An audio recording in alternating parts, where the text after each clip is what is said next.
Paz do Senhor, amém? Amém. Graças a Deus.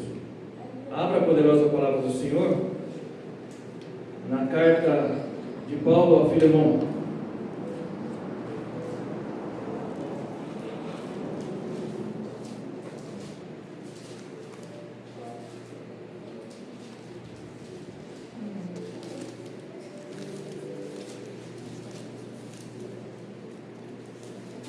Carta de Paulo a Filemão.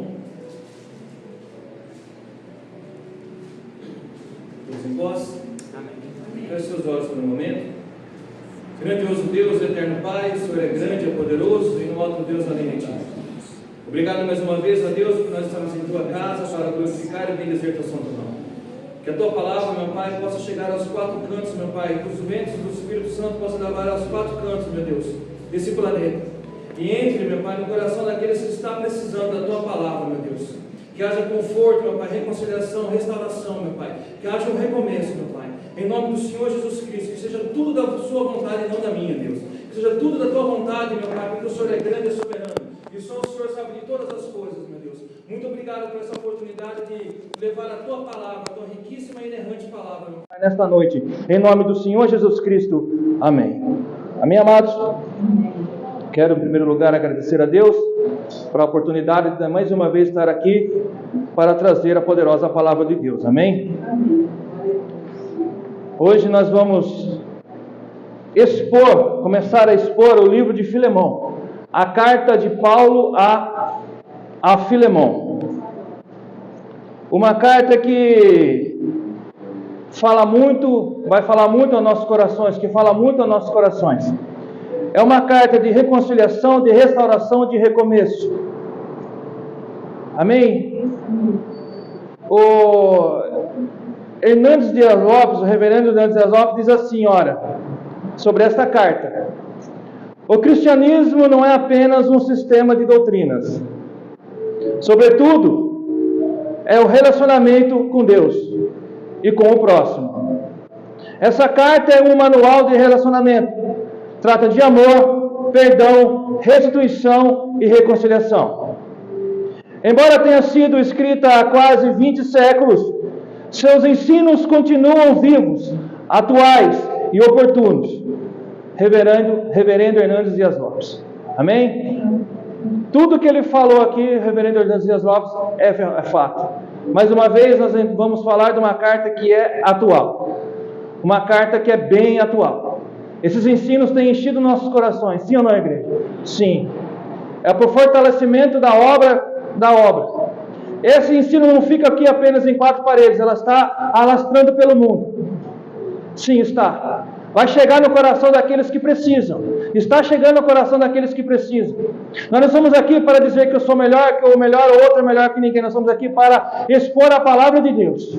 É isso que nós vamos fazer, é isso que nós temos feito. Nós temos sido bem liderados por Jesus Cristo, pelo pastor Érico e sua família, e por todos os irmãos que estão no púlpito aqui na frente. Pelo irmão Jacinto, pelo irmão Érico. Por quê? Porque são homens de Deus, mulheres de Deus, instruídos na santa palavra do Senhor, para levar o evangelho aos quatro cantos desse mundo. E por isso, na simplicidade do Espírito Santo, nós vamos expor mais uma carta em nome do Senhor Jesus Cristo. Carta ao Filemão. Quem escreveu a carta ao Filemão foi o apóstolo Paulo, ao seu amigo Filemão, mais ou menos na época entre 58 a 62 a.C., depois de Cristo. Aonde que ele escreveu? Em Roma, preso em Roma, onde que ele escreveu a carta de Filemão, a carta de Colossenses e a carta de Efésios.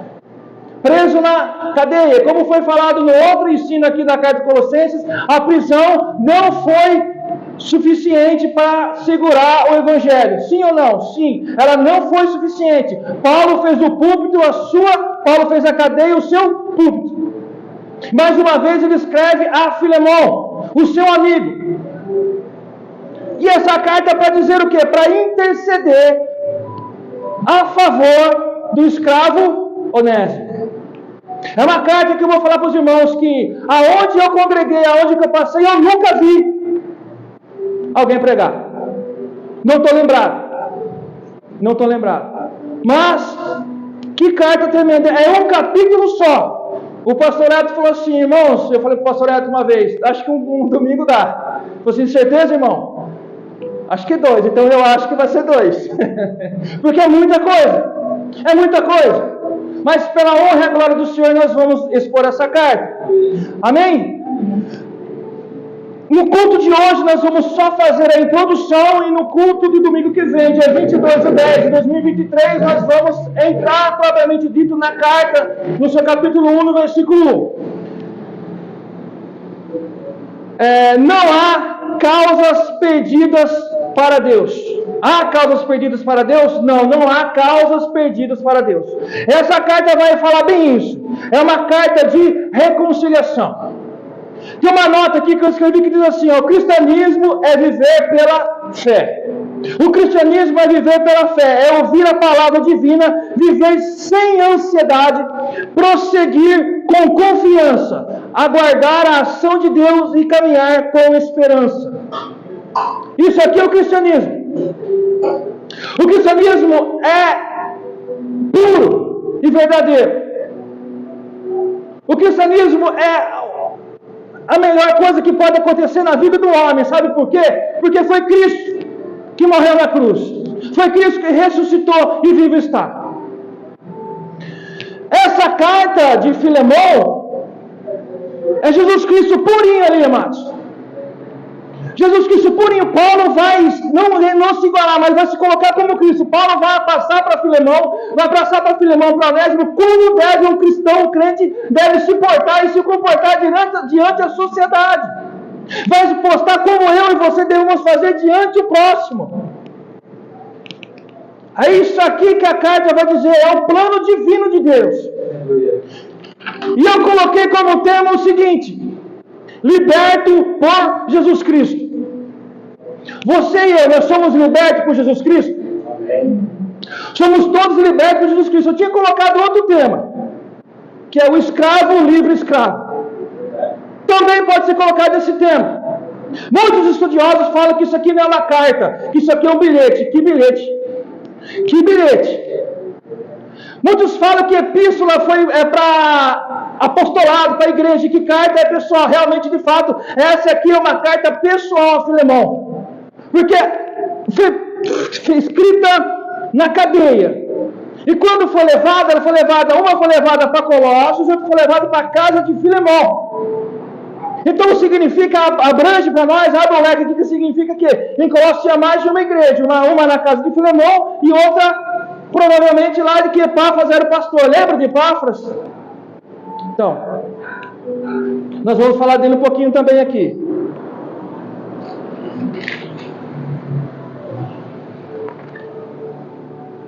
Nós vamos falar, vou começar falando aqui, amados, de Filemão, depois nós vamos falar de Onésimo, para que nós vamos entender o plano de fundo dessa carta. Quem foi Filemão? Filemão foi um piedoso servo de Cristo. Ele veio a conhecer o Evangelho de Cristo lá em Éfeso, pela pregação do apóstolo Paulo. Amém? Provavelmente sim, ele veio a conhecer o Evangelho lá na cidade de Éfeso, pela pregação do apóstolo Paulo, e lá se tornando um grande amigo do apóstolo Paulo. E lá, voltando para Colossos, ele fez o quê? Abriu uma igreja na sua casa. Juntamente com quem? Juntamente com o Epáfras,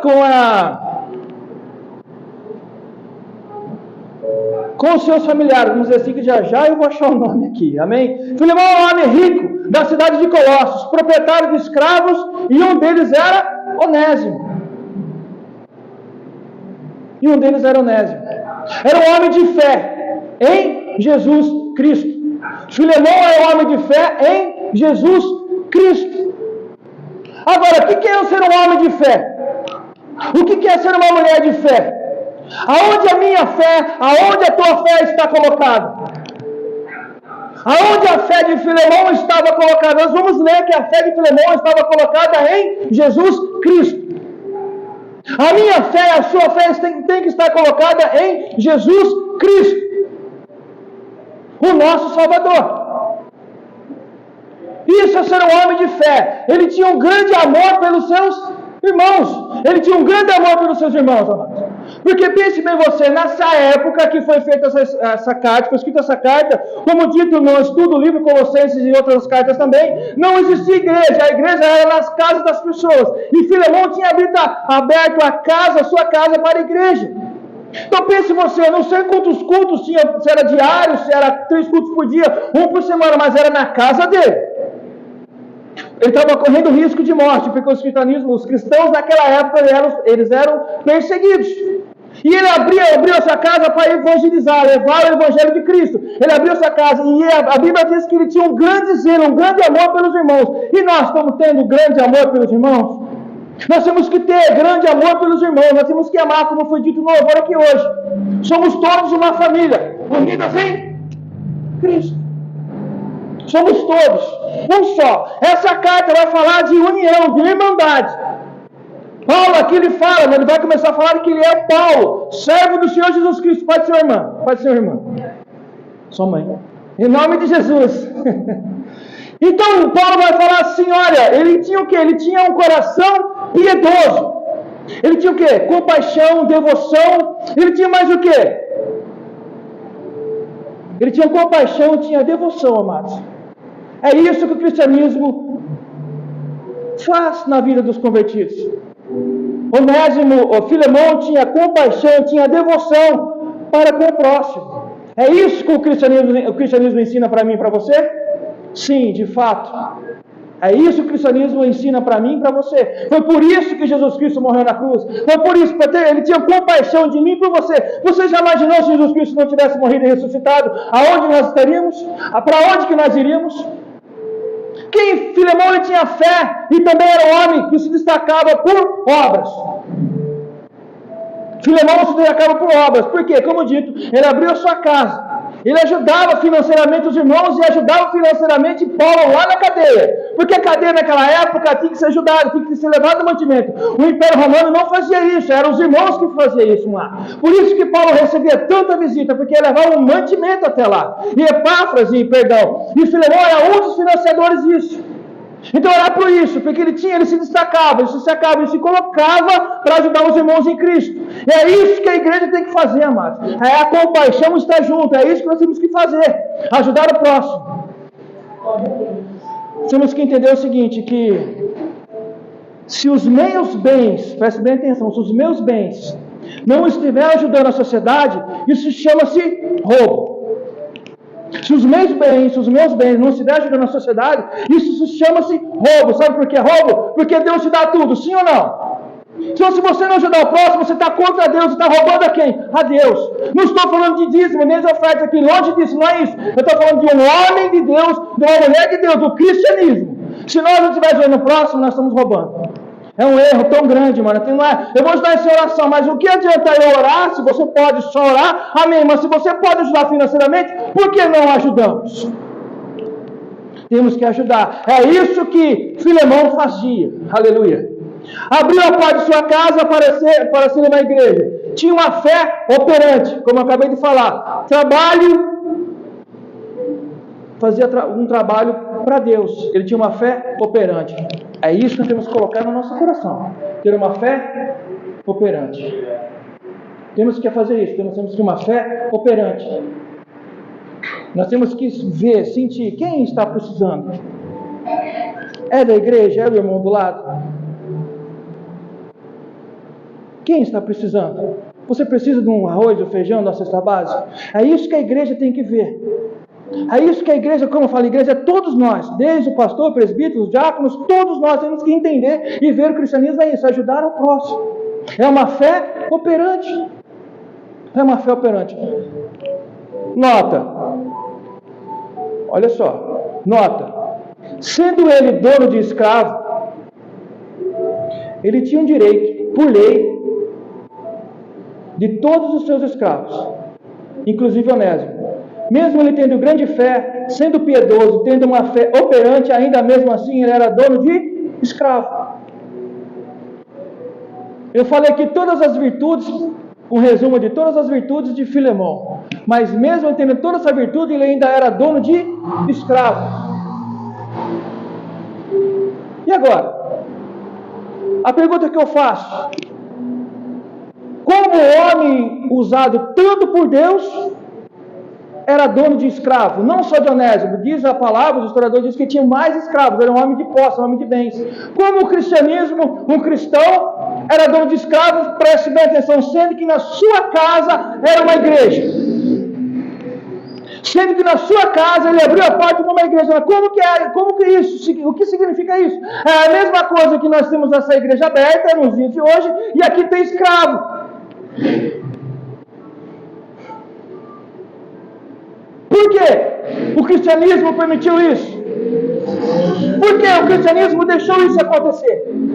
Por que Onésimo não libertou todos os escravos, como a palavra diz? Por que o Onésimo não fez isso? Por que Onésimo não falou assim, olha, apóstolo Paulo, vamos unirmos aqui todos na fé, mas nós não vamos libertar o escravo, nós vamos deixar os escravos aqui também. Não! Onésimo não podia fazer isso, mas ele tinha uma grande preocupação de libertar esses escravos. Talvez seria o quê?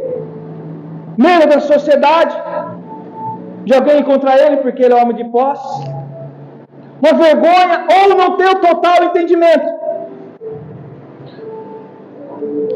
Porque o cristão na época não se uniu juntamente com o apóstolo Paulo, que tinha tamanha influência, não intercederam para as autoridades a libertação dos escravos, sendo que o cristianismo prega a libertação.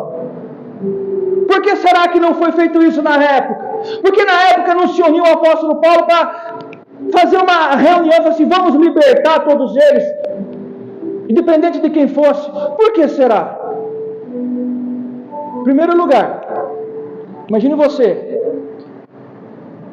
nessa época, o Império Romano, ele era liderado nada mais, nada menos por Nero. Vocês já conheceram a história de Nero? Ele era cruel ou não? Imagine esse povo cristão indo de frente para com Nero. E o Império Romano, já viram a grandeza do Império Romano? Até onde o Império Romano chegou?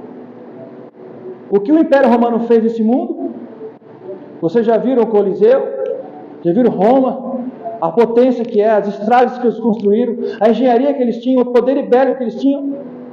Então, por mais que os cristãos tentassem libertar os escravos, eles não conseguiriam. Eles seriam o quê? Dizimados.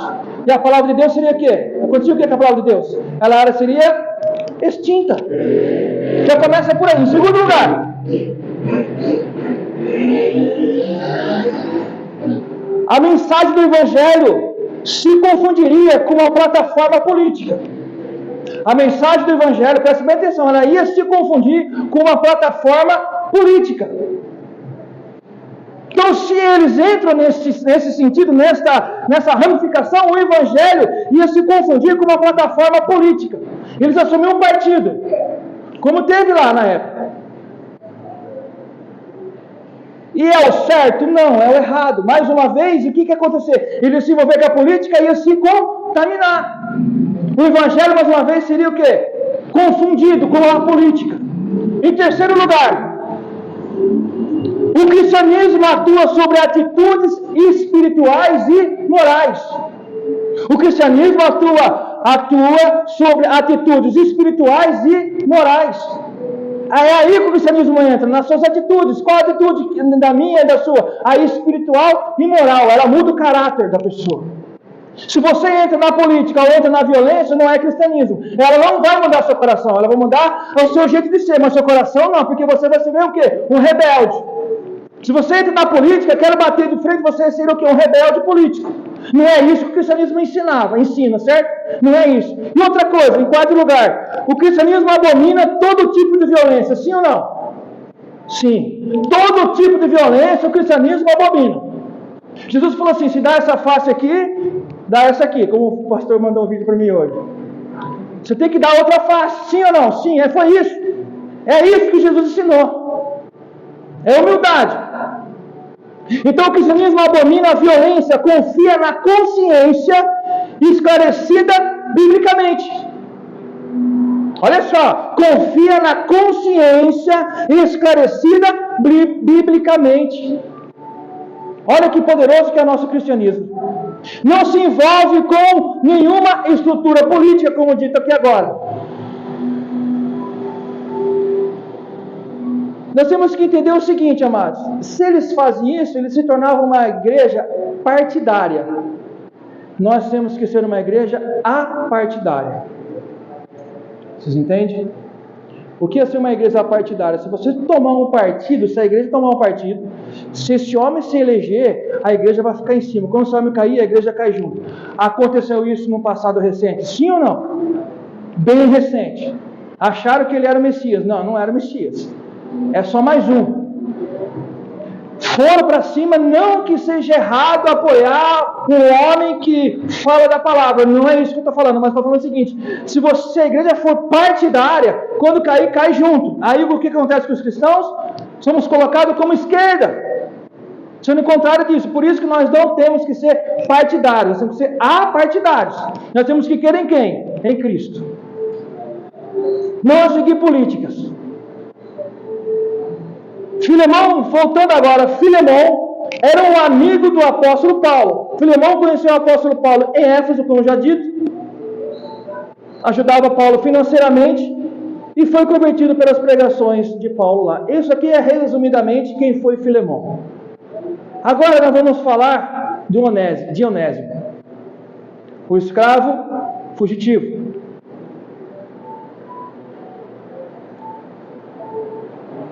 Onésimo, ele foi um escravo do homem.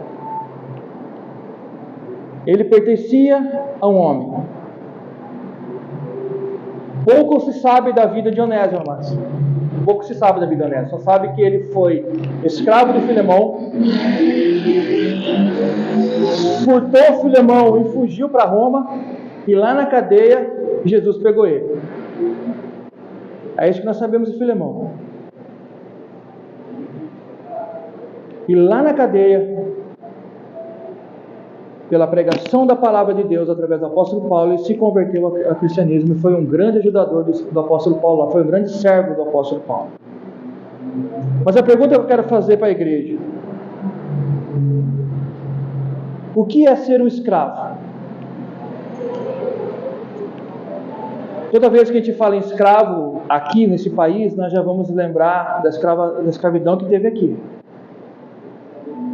A escravidão que teve aqui foi muito dolorosa, foi muito difícil. Até hoje, se você vê, principalmente na Bahia, né, irmãos, lá no Templo Pelourinho, onde pessoas eram espancadas publicamente, enforcadas publicamente, tacavam fogo.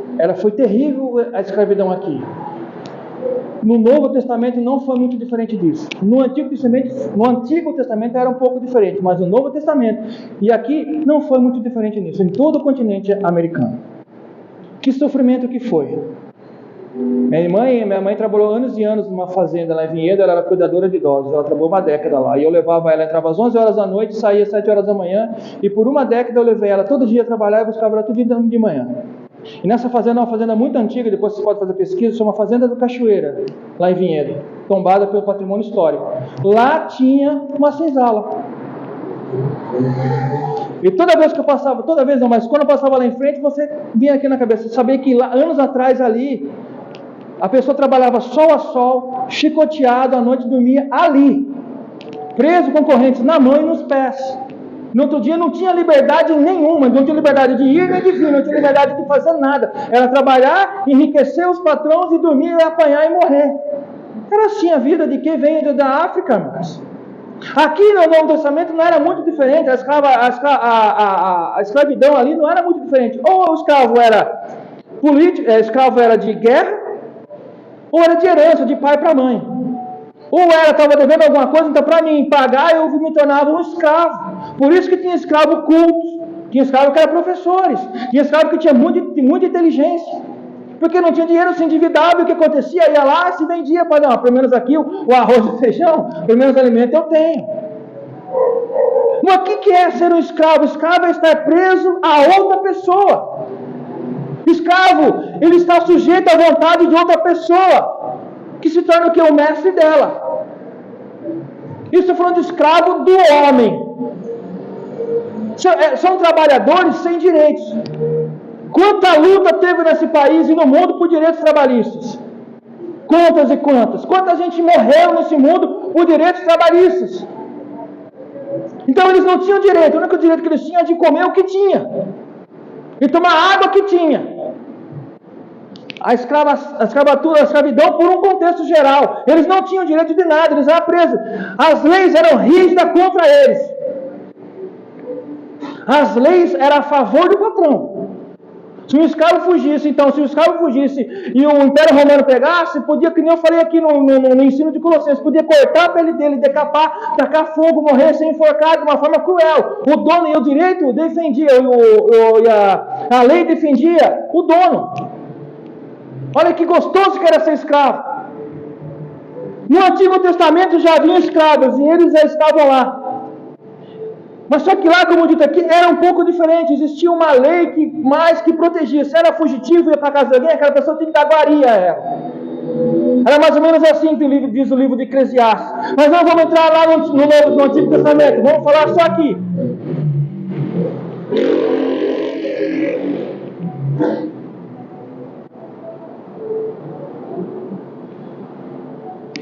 No Novo Testamento, durante o domínio do Império Romano, existia uma grande porção de escravos naquela época. Segundo estudiosos, para cada 3, 4 pessoas tinha de 2 a 3 escravos. Então uma pessoa tinha de 2 a 3 escravos. Se você analisar quantas pessoas tinha em Roma, eram muito escravos. Bastante. E Onésimo era um deles. Não se sabe se Onésimo, como dito, não sabe se ele era escravo por se vender ou se veio de família, mas ele era um escravo do Filemão. Com a chegada do cristianismo, muitos escravos se converteram, tanto homens quanto mulheres. A pergunta que eu faço de novo: alguém aqui gostaria de ser escravo? Alguém aqui gostaria de não ter direitos, de ser ridicularizado? Não ter a livre gerência da sua vida? Alguém aqui gostaria de ser espancado? Gostaria de ter requintes cruéis? Os livros históricos dizem que nessa época donos de escravos colocavam um contra o outro para brigar. Tacavam fogo, jogavam piche, tacavam fogo para ver qual queimava primeiro. Lembrando que Onésimo era escravo. Mas Onésimo era escravo do cristão.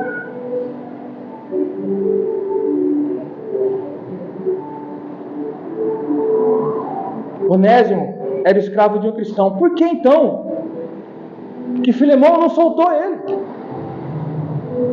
Amados, como eu e você, a nossa vida cristã, ela é aprendizado, é uma constante libertação. Onésimo não estava liberto totalmente ainda. Ele tinha, Filemão não estava liberto totalmente ainda ele tinha isso. Ele tinha que aprender isso.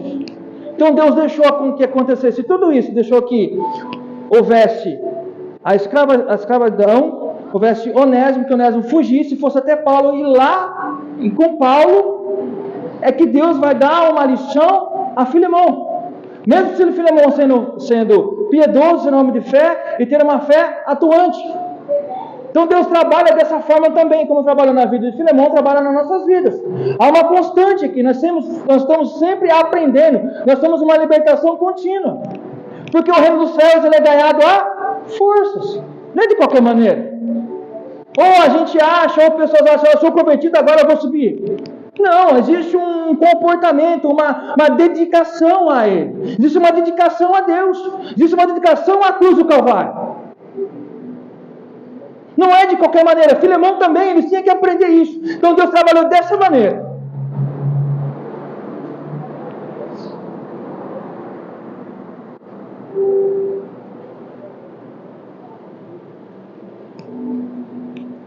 Agora, você acha que foi fácil para Onésimo ser escravo de uma casa que tinha culto? Pense bem. numa casa que ouvia falar de Cristo, da libertação, da comunhão, e ele sendo escravo na casa. Como isso? Olha a cabeça desse homem, desse rapaz. Disse, não, eu não vou ficar aqui não, eu vou fugir. Não vou ficar aqui não, eu vou fugir. Não está certo isso. Mas ele sabia que o patrão dele, Filemão, tinha ouvido esse evangelho que era pregado na casa que ele morava, que o patrão dele era amigo de Paulo. Um homem de Deus, que um homem muito bem falado na época. Olha esse cristianismo. Como assim? Se há um culto na minha casa, é falado de libertação, por quê? Eu não sou liberto. Porque eu estou aqui preso ainda, então eu vou fugir. E a palavra de Deus diz que ele pegou, furtou o seu dono, seu mestre, seu patrão, vamos dizer assim, e fugiu para Roma. Mas por que ele foi para Roma? Ele podia ter ido para Efésio, que era mais próximo. Por que ele caminhou para Roma? Alguns historiadores, alguns estudiosos falam que ele foi para Efésio, mas não, ele foi para Roma. Porque ali em Efésio era muito fácil achar ele. Então eu falei assim, eu vou para Roma, porque Roma é uma capital. Ali na capital eu posso adentrar no meio da multidão, me esconder no meio da multidão. Ou ir numa casa, ou numa prisão, sei lá, onde for eu vou me esconder. E ele foi embora. Só que chegando lá, muitos dizem que... E os escravos, eles tinham marca dos seus donos. Muitos falam que, por medo de ser capturado, morto, ele perguntou de Paulo e quis ir com Paulo até na prisão, para ficar na prisão. Eu creio assim. E muitos falam que ele foi capturado e levado até em coincidência colocado em coincidência na prisão de Paulo.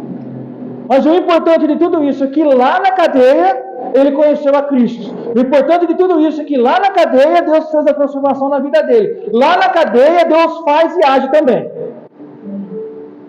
Amém? Amém.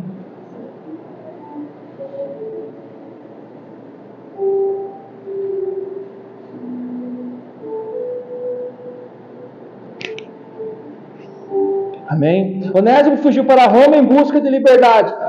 Ao se esconder em Roma, talvez no meio da população, com uma grande metrópole, e foi parar na casa que Paulo estava. Amém, amados? Agora aqui eu quero entrar na palavra de Deus, só para a gente ver o texto.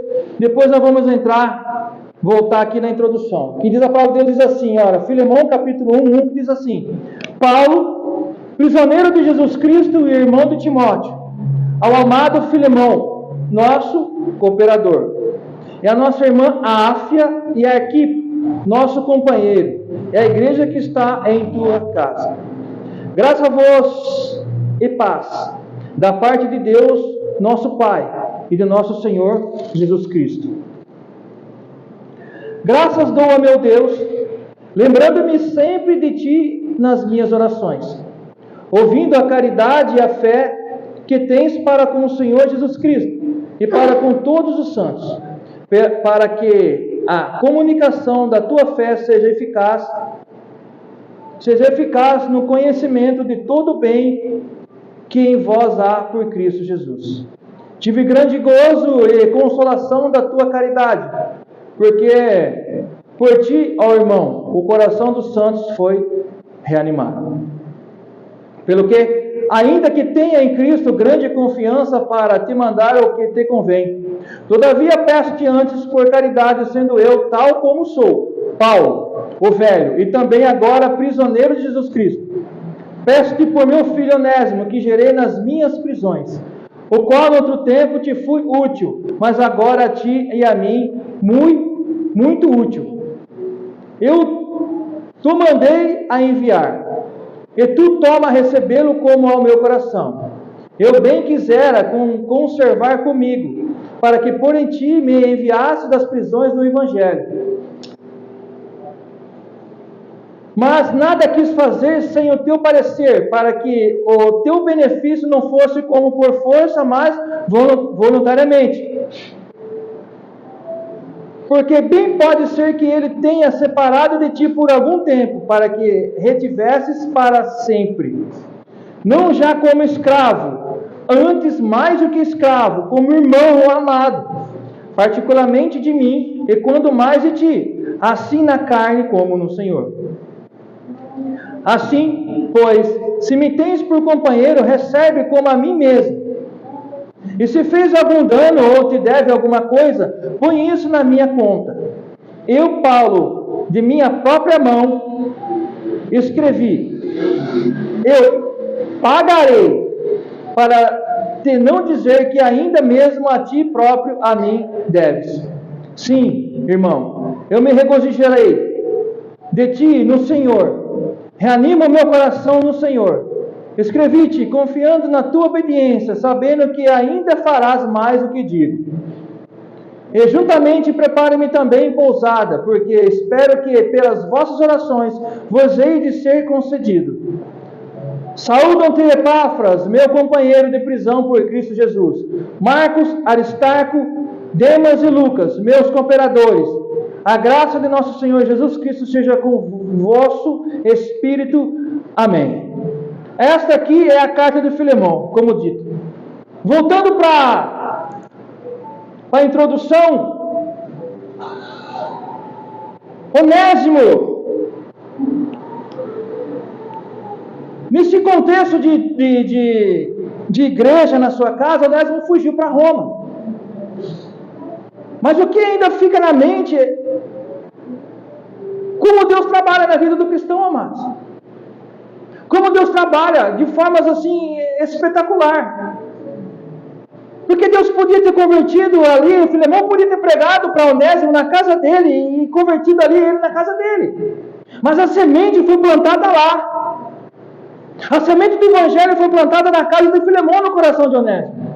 Mas Deus quis levar ele até a prisão para lá, fazer todo um plano de salvação, não só na vida de Onésimo, na vida minha e na sua, na vida de todos que lêem essa carta.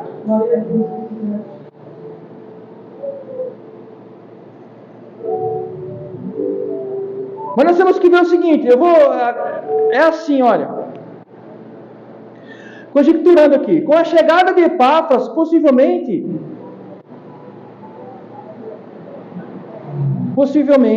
com a certeza da carta de libertação do imperador Nero, Paulo, sabendo disso, escreve essa carta íntima e intensíssima ao seu amigo Filemão.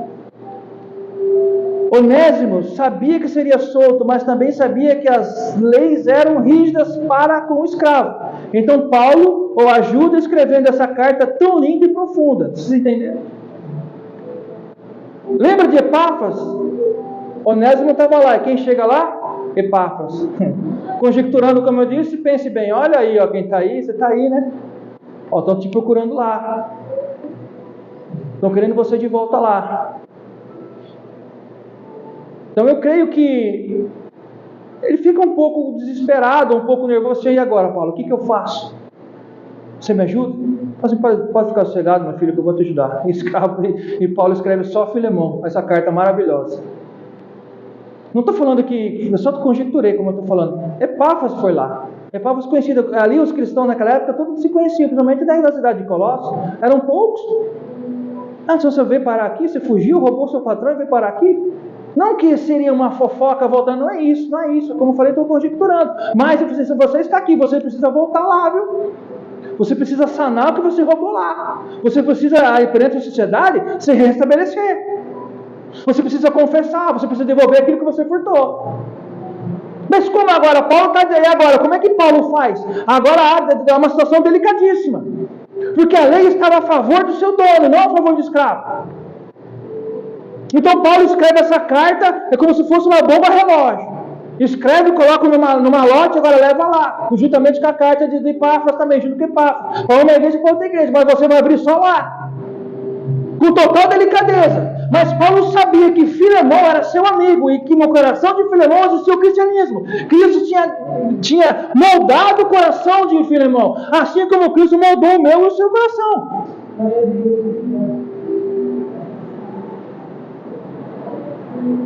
Aqui foi falado de Filemão e foi falado de Onésimo, o escravo do homem. Agora eu quero falar os escravos espiritualmente.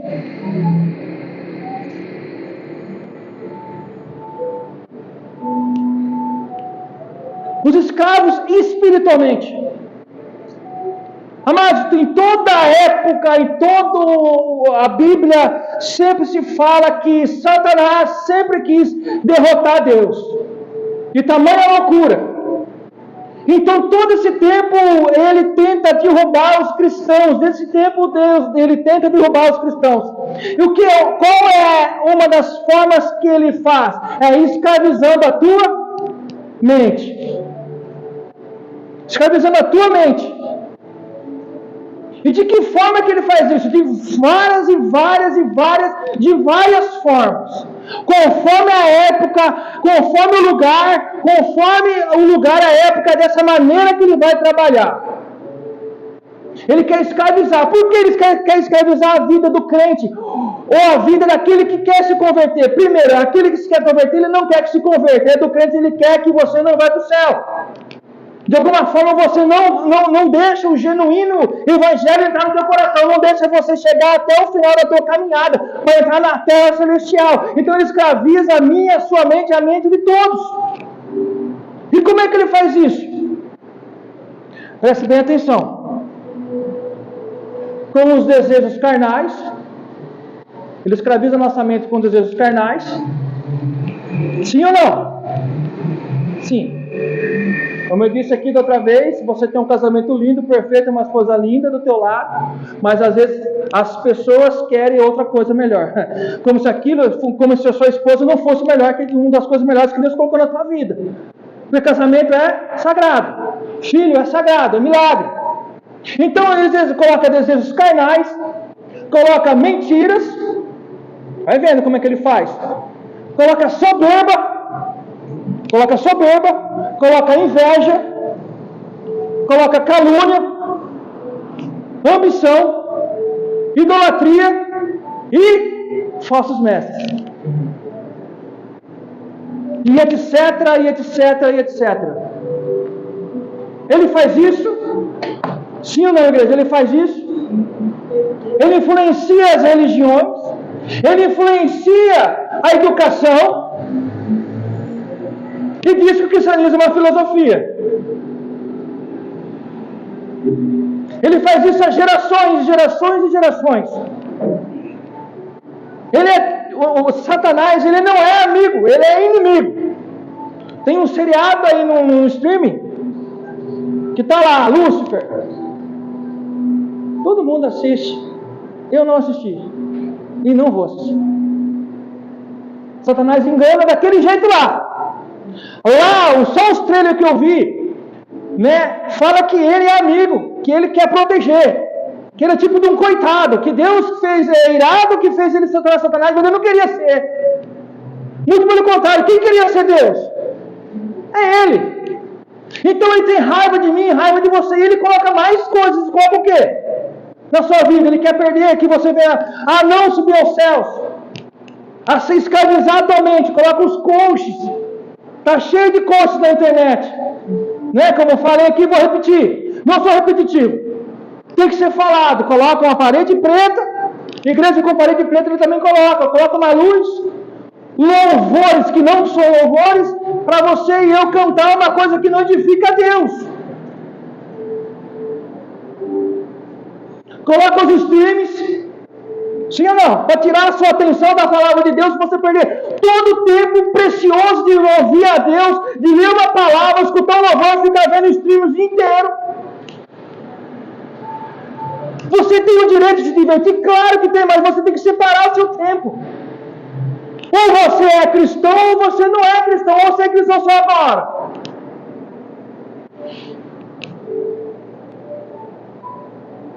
E colocam também dentro das igrejas o que mais? Igrejas com o quê? Lâmpadas, pisca-pisca, como se fosse uma balada. É isso que ele tem feito. E shows evangélicos. Isso escraviza a sua mente, a nossa mente, a mente de quem está assistindo. Sim ou não? Sim, escraviza e tira toda a atenção. A pessoa que é para ser convertida não se converte, quem está na presença de Deus sai da presença de Deus, que eu vi. Não foram poucos, foram muitos que eu vi. atraídos pelo mundo, pela essa escravatura que o diabo faz. Por falar em show, esse é um grande problema dessa geração, show evangélico. Olha a nota aqui, olha o que eu escrevi. O único show que os cristãos participavam no Império Romano, sabe qual que era? Qual que era? Coliseu de Roma. O único show que os cristãos participavam no Império Romano era o Coliseu de Roma. E o que acontecia no Coliseu de Roma? Show pirotécnico? Acontecia o que lá? A caminho da morte. Eles participavam de um show a caminho da morte. Todos eles a caminho da morte. Esse era o show dos cristãos. Participavam na época de Roma. E hoje? Era um espetáculo. Os cristãos eram um espetáculo. O leão ia acabar com a vida do homem, de uma mulher, de uma criança. E era o grande espetáculo dos cristãos naquela época. Esse era o show que os cristãos participavam. Dava sua vida pelo cristianismo. E hoje?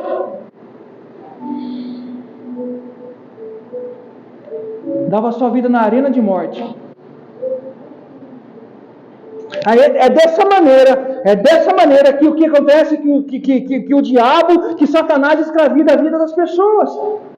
É nítido. É nítido. Começa na vida das criancinhas. Esses streamers que eu estou falando começam a colocar ideias na vida das crianças. Começa a corrompê-las desde pequena. Corrompe as crianças, corrompe os pais. O que nós estamos fazendo para melhorar isso? O que nós estamos fazendo para não deixar isso acontecer na nossa vida, na vida da nossa casa? São poucos hoje que não deixam isso acontecer. Não pode, o cristão tem que ser genuinamente convertido pela santa e riquíssima palavra de Deus. Olha só a grossura dessa Bíblia. São 66 livros de animação, de comunhão com Deus. Para você ler e reler e ler de novo e estudar, porque Deus fala através da sua palavra. Como eu digo, e sempre vou dizer, cada palavra, cada letra, cada vírgula que aqui se encontra é santa. Glória a Deus. É santa. É santa.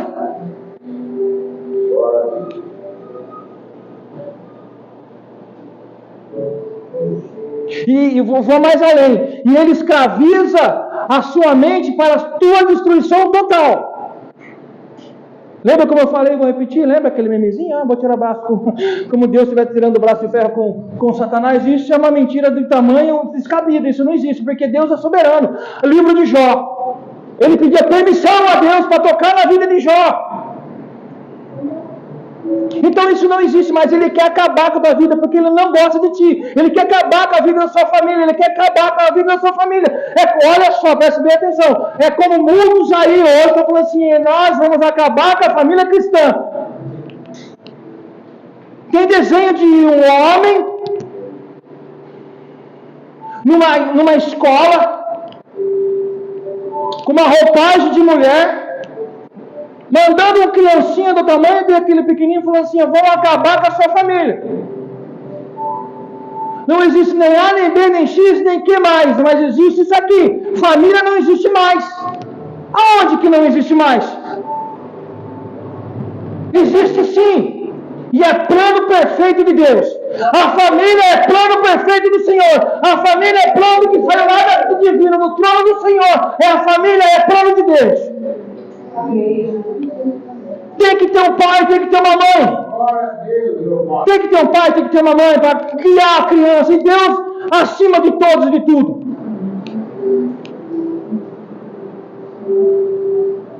E ele usa de falsos profetas. Lembra como eu falei lá em Colossenses? Que ele usou lá o gnosticismo, usou o legalismo, o sincretismo, o ascetismo e o misticismo. E hoje usa ou não usa dentro das igrejas? Sim, usa bastante.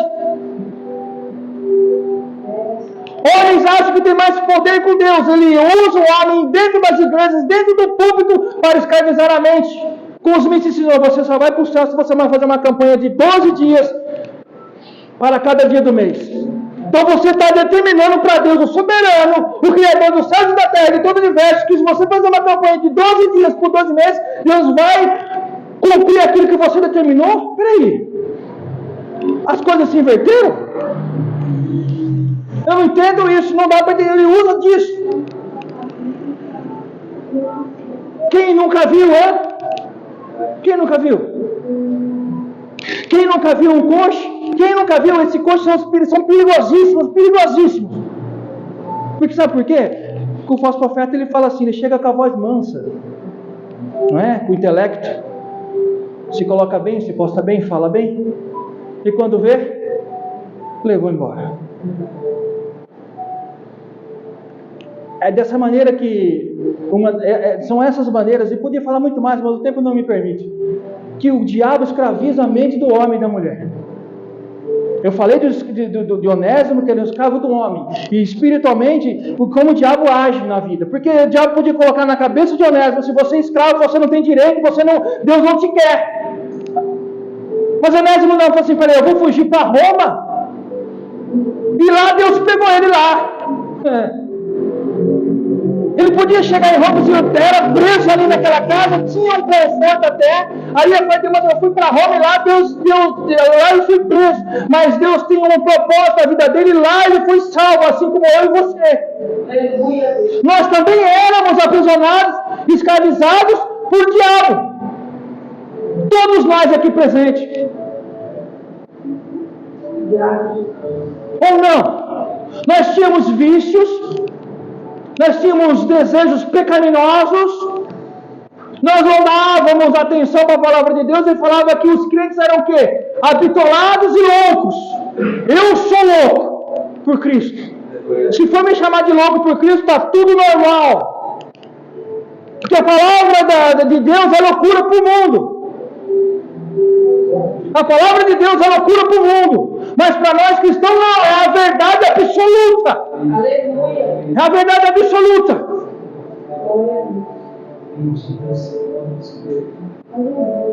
Lembra que Deus te tirou do pecado, do lamaçal do pecado. Lembra que Deus te tirou do vício do álcool, da cocaína, da maconha. E que lembra-se disso. Lembra-se que Deus te tirou lá do prostíbulo. Lembra-se disso. Lembra-se que Deus tirou a inveja do coração, a mentira do teu coração. Lembra-se disso. E através de quem, amados? De Jesus Cristo, oh Deus. Ou através do Deus todo soberano, poderoso, de todo nós, oh aleluia. Foi isso que Deus fez por mim e por você na cruz do Calvário. Entendam isso, todos vocês que estão assistindo, entendam isso. Foi por isso. Essa carta, o plano de fundo é Jesus Cristo purinho, amados. É libertação. É libertação. Éramos escravos de Satanás, agora nós somos escravos de quem? Oh glória! Somos escravos de Cristo, oh aleluia! Cristo nos libertou, nós somos escravos de Cristo, isso é uma honra para mim e para você. Somos escravos de Cristo, isso é uma honra para mim e para você. Somos escravos libertos. Os apóstolos, eles tinham orgulho de falar assim: eu sou escravo de Cristo. Eu sou escravo de Cristo, assim como você é escravo de Cristo.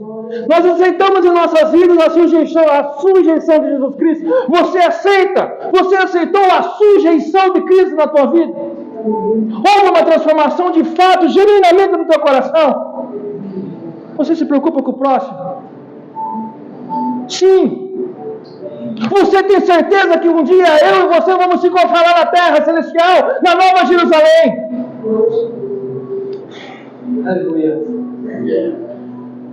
Amados, glórias ao Senhor Jesus. não tem poder maior que o poder de Deus na sua vida, no teu coração, no meu coração. Não tem poder maior que o poder da transformação. Cada gota, cada gotinha que Jesus derramou na cruz do Calvário foi por você e por mim.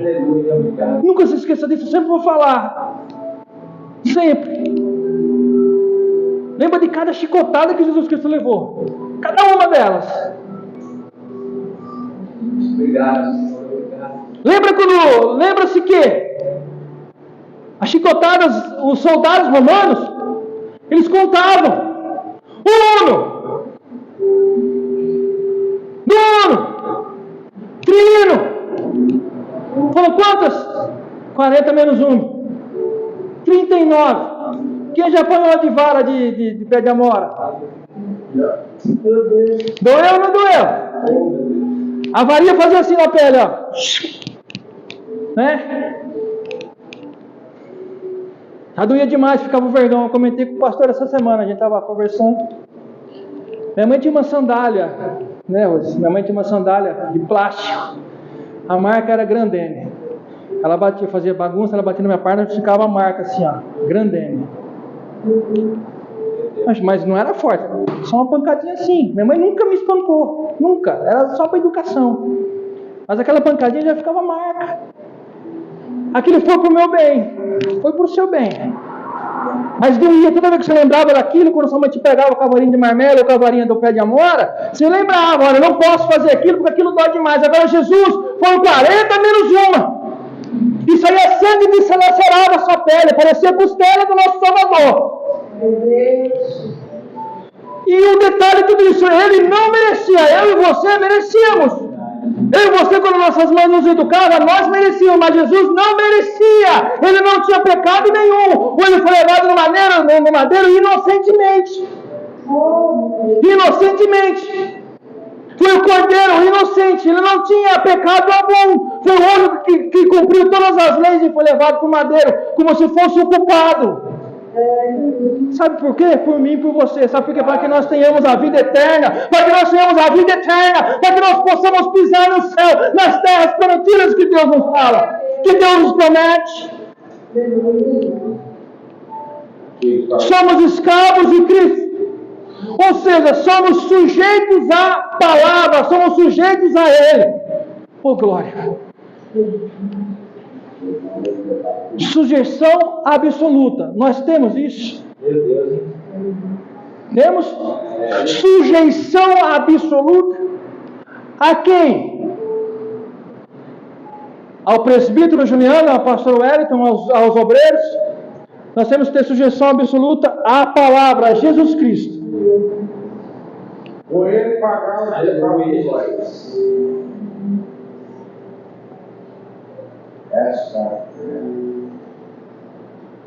Como eu disse, os apóstolos tinham sentido.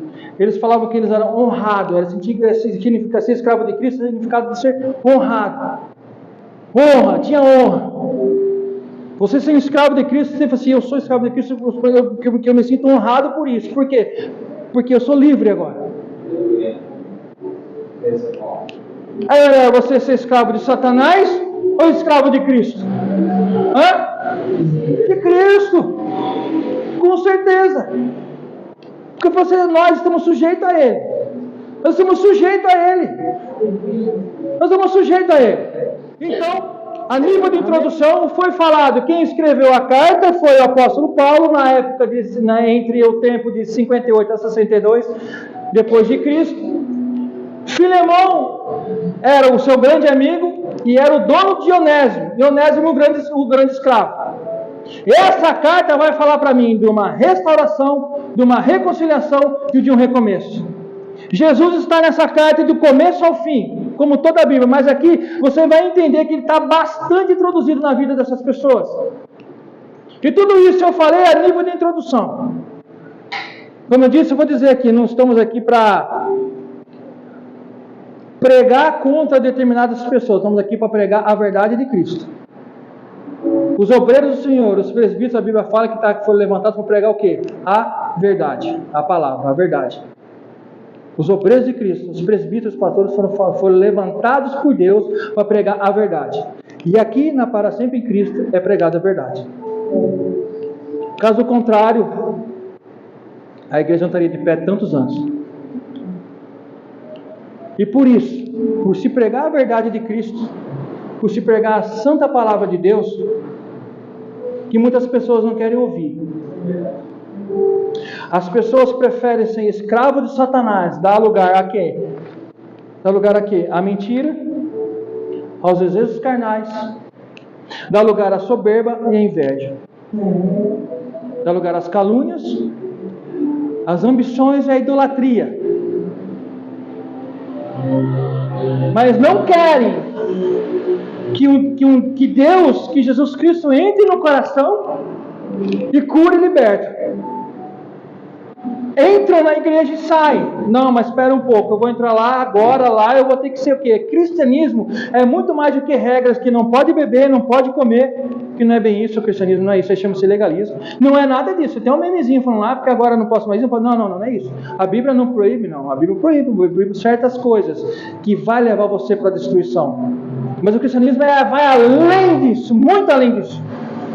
Essas pessoas não querem, eles querem que ouvir palavras egocêntricas. Aqui você está ouvindo palavra egocêntrica? Não, aqui você está ouvindo o que? O verdadeiro evangelho. Em todo o tempo aqui é pregado o verdadeiro evangelho. Não tem como. Não tem como. Se você parar para pensar, essas cartas que nós estamos estudando, o plano de fundo principal é contra quem? Contra os falsos mestres. Filipenses, Colossenses, Tito, Filemão, 1ª, 2ª Tessalonicenses. Certo, igreja? É isso que nós estamos estudando? Estudando, não é? Qual é o plano de fundo que Paulo sempre vem falando? Contra os falsos mestres. A escravidão que o Satanás colocava nessas pessoas para enganar o povo. Hoje, trazendo para hoje, no dia de hoje, não é diferente. Tome cuidado. Aonde você colocar a planta dos seus pés, tome muito cuidado. Satanás quer que você seja um derrotado, quer que você seja um falido. E não falo financeiramente, é da sua salvação. Satanás quer que você não vá para o céu. Ele quer que você vá lá no inferno com ele. Para finalizar, como eu sempre digo, existem 2 eternidades. O céu e o inferno. Qual você vai querer passar? Amém? Assim eu agradeço a oportunidade desta noite. E domingo que vem, se Deus permitir, tem mais. Em nome de Jesus, amém.